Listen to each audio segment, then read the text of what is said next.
How to adjust brightness, saturation, and contrast in CapCut. In CapCut, you can easily adjust all the things in any of your videos. So what we are going to do is we are going to go to a video and we are then going to click on edit. Once we click on edit, it's going to highlight this portion of the video that we're on, and we are going to scroll on the bottom bar until we get all the way to adjust.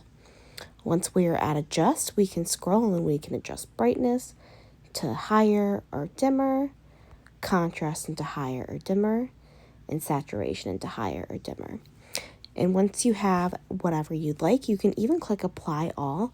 That way it'll apply to all of your clips.